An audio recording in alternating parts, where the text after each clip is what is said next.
Good morning மக்களே. இன்றைக்கி இதுதான் என்னோடய first vlog. So early morning எழுந்திரிச்சு வெளியே வந்து பார்த்தோன்னே இந்த பியூட்டிஃபுல் ஸ்கை. நான் டெய்லியும் இந்த கேலண்டர் பிரித்து பார்க்குற பழக்கம் இருக்குது. ஸோ டெய்லி வந்தோடனே ஃபஸ்ட்டு இந்த கேலண்டர் பிரித்து பார்ப்பேன். இன்றைக்கி என் பையனுக்கு ஸ்நாக்ஸுக்கு சுண்டல் வைக்கலாம்னு சொல்லி சுண்டல் ஊற வச்சுருந்தேன்.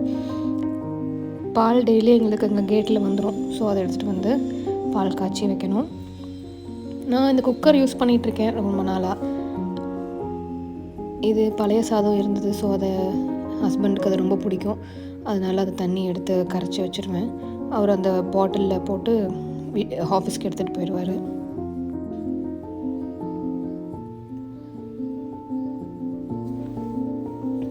இது நாங்கள் அந்த ஐபாக்கோவில் வர அந்த மில்க் ஷேக் பாட்டில் அது நிறையா நாங்கள் சேர்த்தி வச்சுருப்போம்.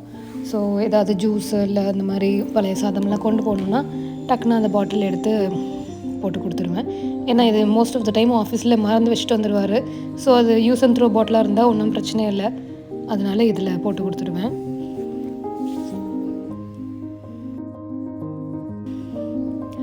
இது சாப்பாடு. ஏன்னா என் பொண்ணுக்கு சாப்பாடு கொடுத்துடணும், லஞ்ச் அவளுக்கு கொடுக்கணும்.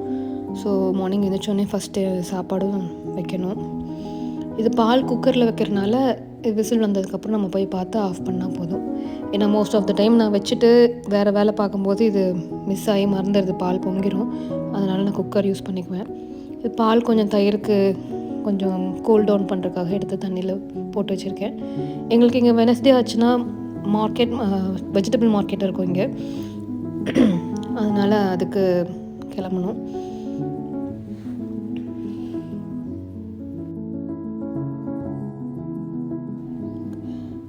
வெனஸ்டே ஒரு நாள் போனாலே அந்த வாரத்துக்கான எல்லா வெஜிடபிள்ஸும் வாங்கிக்கலாம்.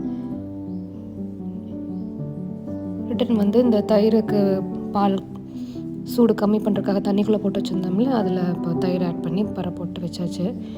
7 o'clock ஆச்சுன்னா என் பையனை போய் எழுப்பணும். இது எங்கள் வீட்டு லக்கிக்கு இப்போது மார்னிங் ஆச்சுன்னா மார்னிங்க்கு பிரேக்ஃபாஸ்ட்டுக்கு கொடுக்கணும். அவன் ரொம்ப குட்டியில் எடுத்துகிட்டு வந்தோம், ரோட்லேருந்து தான் எடுத்துகிட்டு வந்தோம். இப்போ நல்லா பெருசாயிட்டான்.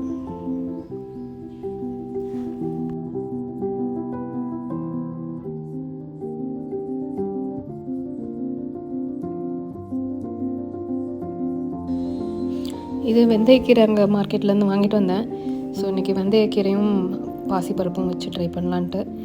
வெந்தயக்கீரை இதுதான் ஃபஸ்ட் டைம் நான் பண்ணுறேன் பாசிப்பருப்பில் போட்டு. ஸோ அதை எப்படி பறித்து வைக்கணும்னு தெரில. ஸோ கீழே இருக்க வேர் மட்டும் போட்டு ஓரளவுக்கு கொஞ்சம் மேலே பெருசாக இருக்க மாதிரியே போட்டுட்டேன். அதுக்கு வந்து நான் பருப்பு போட்டு அதுலேயே சீரகம், மிளகு, மஞ்சத்தூள், அந்த கேஸ்டர் ஆயில் அது கொஞ்சம் போட்டு தக்காளி, பூண்டு எல்லாமே ஒன்றா போட்டு அப்படியே வேக விட்டுருவேன்.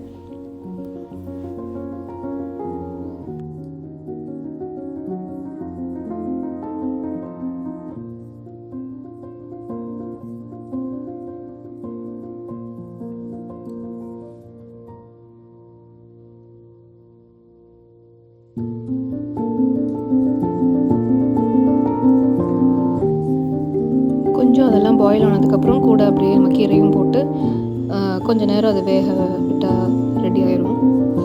அதுக்குள்ளே இங்கே சுண்டல் வெந்துருச்சு.